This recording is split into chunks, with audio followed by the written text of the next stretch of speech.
Changing out the rear window regulator on a 2010 Ford F-150. I've already got it out, so I'm just going to be showing how to put it back in there. It's just a reverse to take it out. You have to slide the regulator and the motor up in the hole from the bottom to the top. And then I got to figure out how to get this past here because the window track or the window holder was at the top when I took it out. And now it's at the bottom and it's kind of in the way. And I think I'm going to have to pull this bottom track unit loose. See if I can get it loosened up and get some slack in it.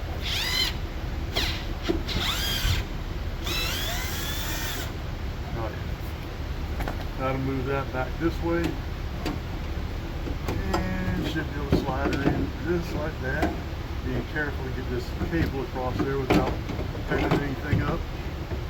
And then as always, you got to make sure you're on the inside of the glass. And that goes up there and hooks. This comes around here, it hooks in there, and this goes into here.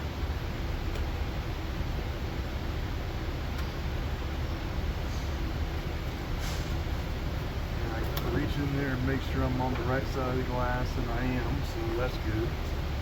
I've also got to start my 2 bolts that go in right here.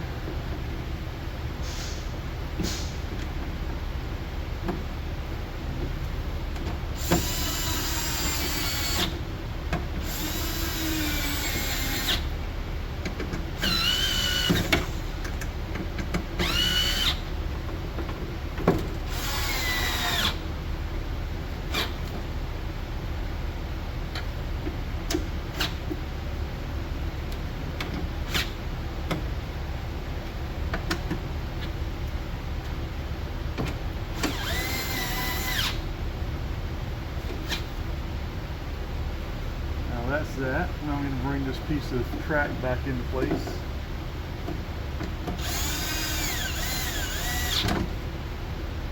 There's a little guide pin back there, just got to make sure it's right.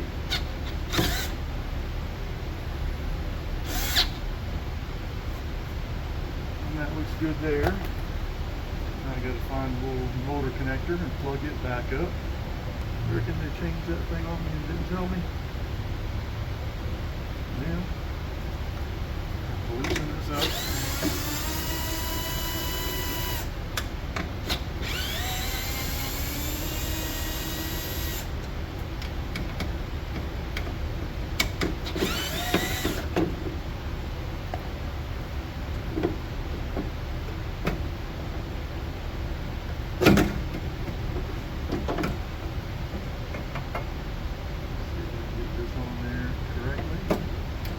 I know it goes on just like it's supposed to, like that. A little rasping.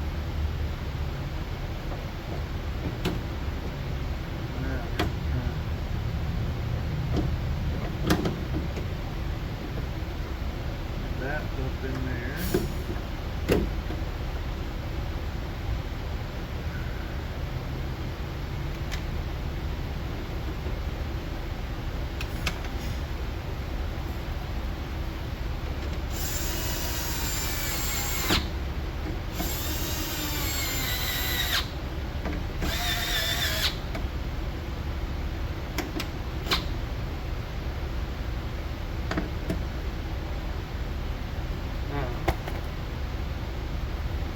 That's tight. What I'm going to do now is I'm going to roll the window up. Hopefully you can see all this still. I'm going to roll this window up and it'll catch the bottom of the door, and I use the slot up here to be able to adjust it or tighten it. Plug the switch back up.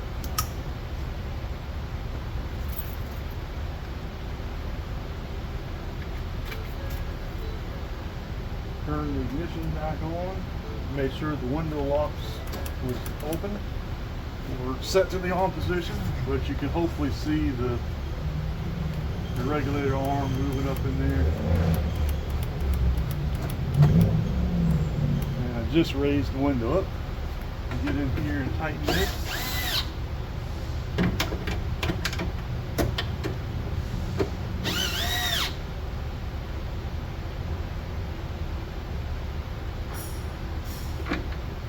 got to be tight, but you got to be careful you don't over tighten anything. There. Now, should be able to go down and back up. So ain't that just wonderful? Turn the ignition off and start putting this thing back together so you can see how it goes. Comes apart like this. Taking the switch back loose, throwing it on the floor. Now, just make sure we're done. We're tight, tight, tight, tight, tight, tight, tight, tight. Make sure this one's tight. That is tight. So now we're going to stick this back through here, I believe. And try to get this back up and hold. These should line up with the slots behind it.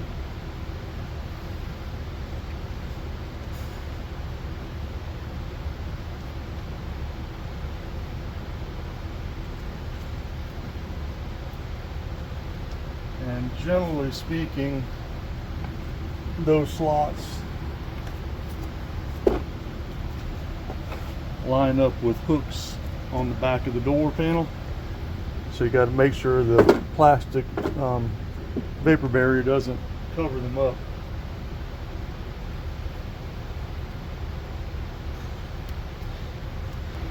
I was concerned as I was putting this bottom bolt in about this wire, and it looks like that wire is, oh, okay, that's, I thought it was pinched between the metal piece here and somewhere else. It's not.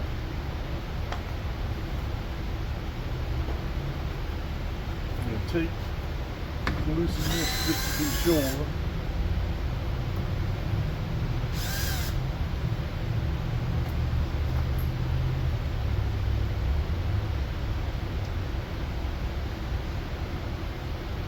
Yeah, I just want to make sure that that one's not pinched, and it's not.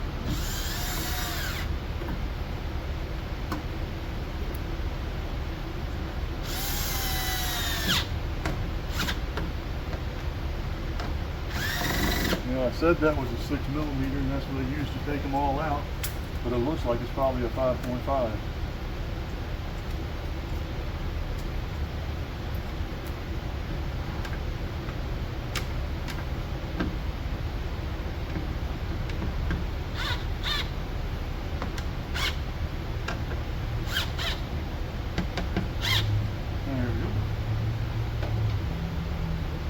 That.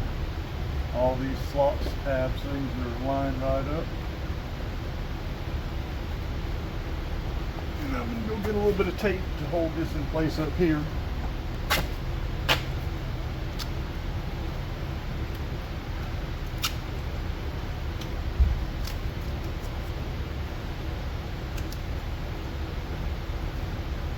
Just want to give that thing a little bit more security there. Now what I got to do, I've got to kind of make sure this harness here is going to come up through the hole while I'm doing this.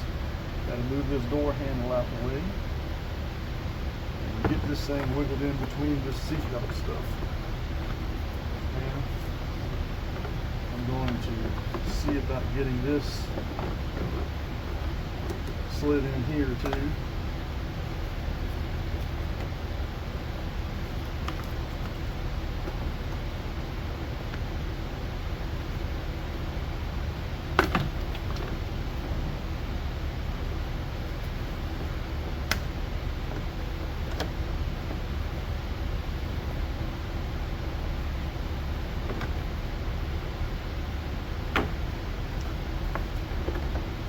Nice if I could act like I had some sense about this. There we go. And there's going to be 2 bolts that hold it in there. Lift up on this a little bit, get it out of the way. Get this on the right side of the door.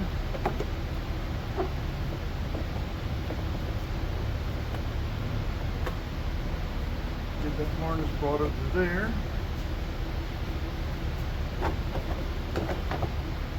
lift it up to where it'll slide in place.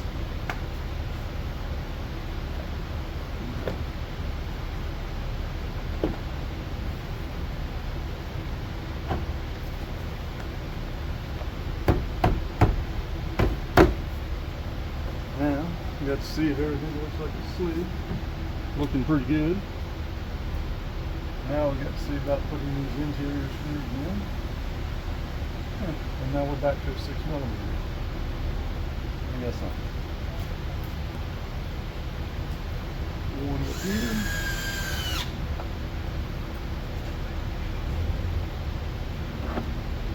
One up here.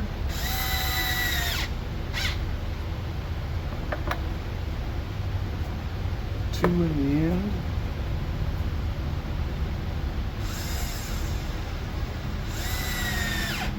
And the last one is at the bottom of the door over here.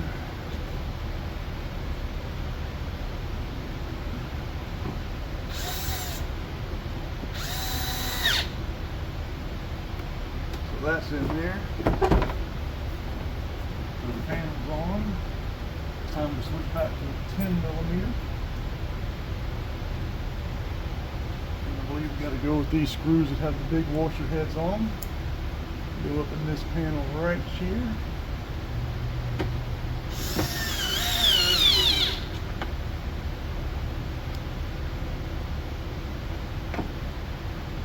Nothing quite seated.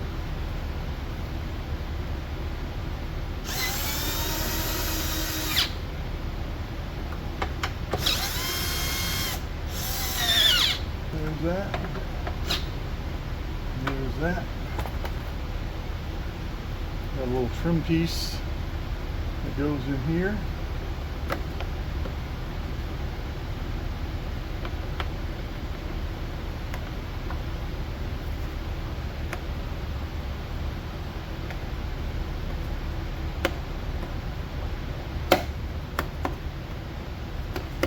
There's that. I'm going to plug in the power window switch again. This thing here was a little bit of a pain to get out. What I had to do was take 2 pocket screwdrivers. It was down in there like that, and I had to work my way in here and work my way in here, and then try to rock back and lift this thing straight up to get it out, because you got to clip on the end and clip on the end, and you really can't get the angle that you need. But that's that. Now, this piece here, I actually had to work this up and down. This panel here I had to work up and down to be able to get everything to clear. And in doing that, I had to pull this knob out and slide that up and down. So let me see what I can do here. I think it should slide in there. Yep, it slide in there bottom. First I had to get it centered up, and then snap it on there, and we're good to go. And I had to beat on this one a couple of times to get it latched in there. All right, window comes down, window goes up, no crazy noises or anything, so all that's good. Only thing left to do is to go ahead and clean that window up, because it looks terrible. Make sure I've got all the fingerprints off the door panel, which I'm pretty sure I do, but I'll wipe them down anyways. And that'll be this one wrapped up. Hope this one helped. Sparky out. Forgot to mention there were these 2 tabs that cover these screws. Go in, see if I can get them in there.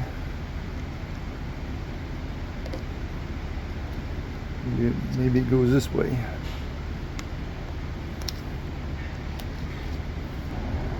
You got to get a screwdriver up underneath the little pocket screwdriver up underneath the edge of it and pry it out.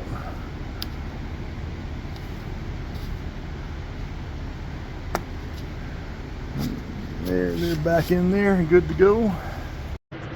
And this is the part number of the power window regulator and motor assembly that we got. Dorman is pretty fair parts on power window regulators, and this one actually looked pretty decent.